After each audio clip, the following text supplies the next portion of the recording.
Xəritələri verirəm. O Yaponiya olan var, Şərqi Asiya ölkələri xəritəsi. Yaponiya dərsini izah edəndə həmişə uşaqlara deyirəm ki, arzu edilən bir gün hamınız Yaponiyada yaşayasınız. Ona görə tarixi bilgiləri yaxşı öyrənin. Bu Asiya ölkələrinin xəritəsidir. Kimdə yoxdursa verəcəm, məraq olmasın. Çini görürsünüz. Çini çox rahat tapmaq olur xəritədə həmişə. Sizə demişəm ki, çünki Çin böyükdür, ərazisi yekədir. Ərazisinin böyüklüyündən yadda saxlamaq olur Çin ərazisini. Çinin düz sağ tərəfi, bax burada bir görəcəksiniz, bu ada var, Yaponiyadır. Balaca Yaponiya balacadır ərazisinə görə. Çinlə müqayisədə xeyli kiçikdir. Bilməlisiniz, Yaponiyanın xəritədə yerini.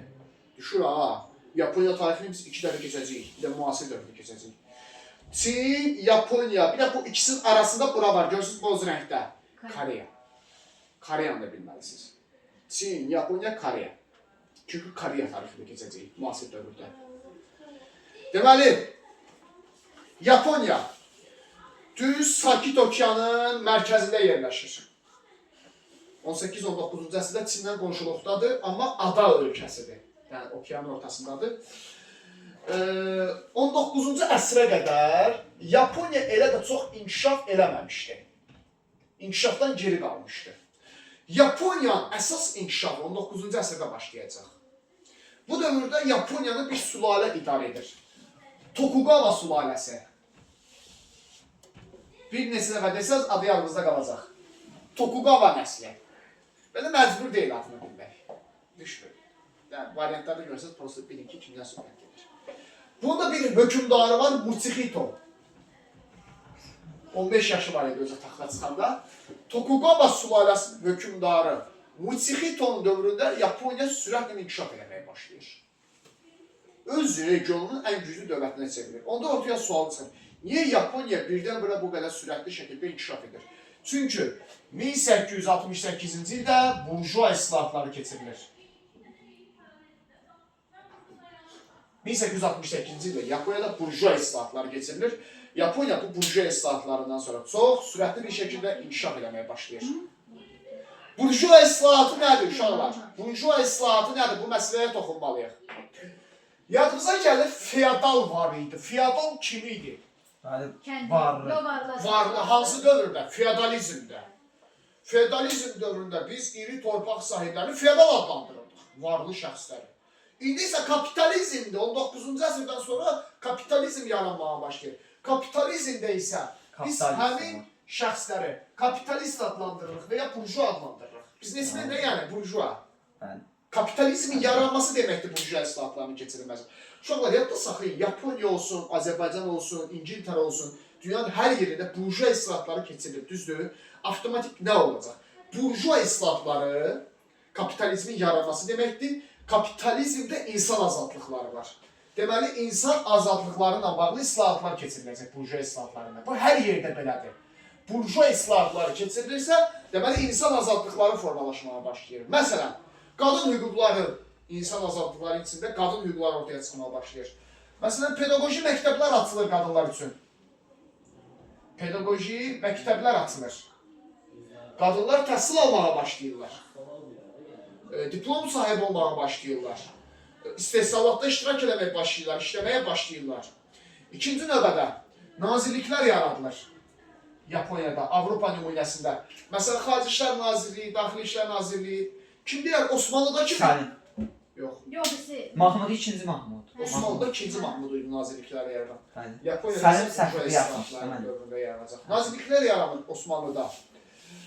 Sonra Osmanlıda burjua islahatları dövründə söz azadlığı elan edilir. Mətbuat azadlığı elan edilir. Yəni sən istədiyin bir yazını qəzetdə yaza bilərsən. Heç kəs ona müdaxilə edə bilməz. İstədiyin formada gedib qəzetdə yazı yaza bilərsən, televiziyada çıxış edə bilərsən. Bunlar hamısı söz mətbuat azadlığı. Görürsünüz, insan azadlıqlarına bağlı qəbul edilən qərarlardır. Hər kəs təqid edə bilərsən. Bəli. Bax, görürsən, burjua islahatı. Sonra samuraylar var idi, uşaqlar. Samuray. Yapon ordusuydu, döyüşçüydü Yaponiyada, samuraylar var. Nazik təqanın sarı oldu. Hə, nəzik də qılıncları var idi. Bunlar yüce qanunsuzluq edirdilər. Tez-tez qiyam qaldırırdılar dövlətə qarşı. Ona görə dövlət samurayları ləğv edir. Böyle samuraylar da deməli ləğv olunur. Bir nizam-intizam yaradılır. Yaponiyada burjuva islahatları çox uğurlu sayılır və burjuva islahatlarından sonra Yaponiya çox sürətlə inkişaf edir. Öz regionunu deyil, məsələn bu Çindir, Koreyadır, Tayvandır, Vietnamdır və bütün bu ərazilərdə, hətta Rusiyadır, ən güclü dövlət Yaponiya olur. Çünki islahatları yaxşı keçirirlər. Yaponiya iqtisadiyyatı hərbi cəhətdən çox sürətlə inkişaf edir. Bir də 1889-cu ildə konstitusiya qəbul edilir Yaponiyada. Yaponiya konstitusiyası qəbul olunur. Deməli, Yaponiya demokratik bir ölkəyə çevrilir. Amma imperator qalır. Tokugawa nəsli qalır. Hökümdar qalır. Yaponiya o qədər sürətlə inkişaf edir ki, artıq digər dövlətlərlə müharibələr aparır. Məsələn, Çin-Yaponiya müharibəsi. Demişdi, neçənci illərdə idi? 1894-1895 Çin-Yaponiya müharibəsi burada Yaponiya Çinə qalib gəlir.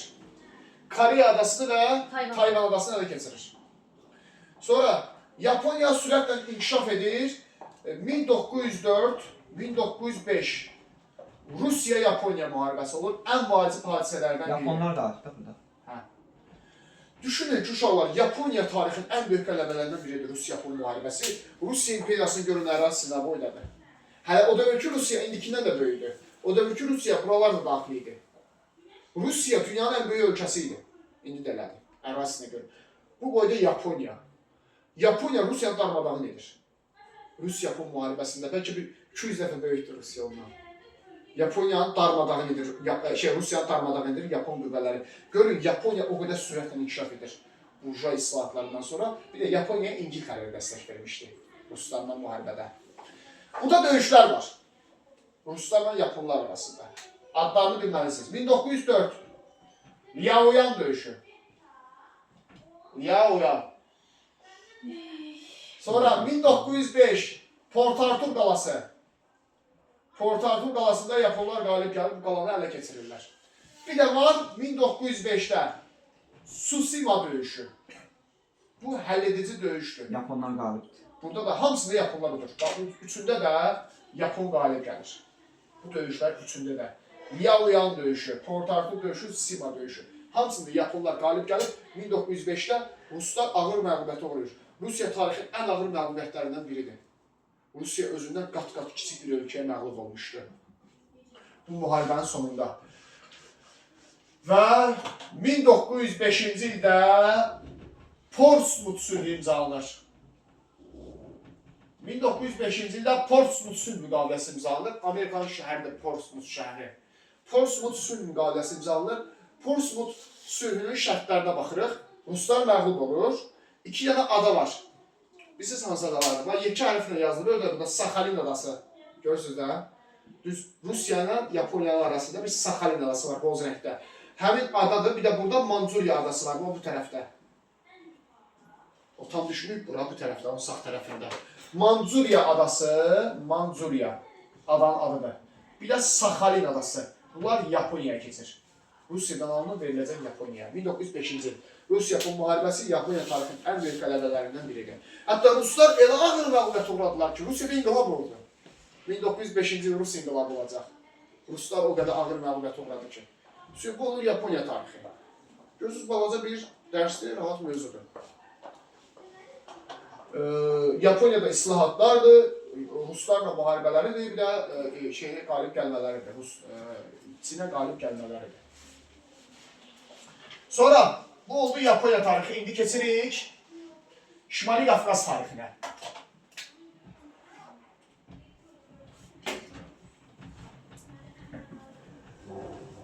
Şimali Qafqaz. Şimali Qafqaz bilirsiniz haradır? Biz Cənubi Qafqaz. Cənubi Qafqaz deyəndə Azərbaycan, Gürcüstan, bir də indiki Ermənistan nəzərdə tutulur. Şimali Qafqaz deyəndə bizim yuxarı hissəmiz. Bu ərazilər var Şimali Qafqazda.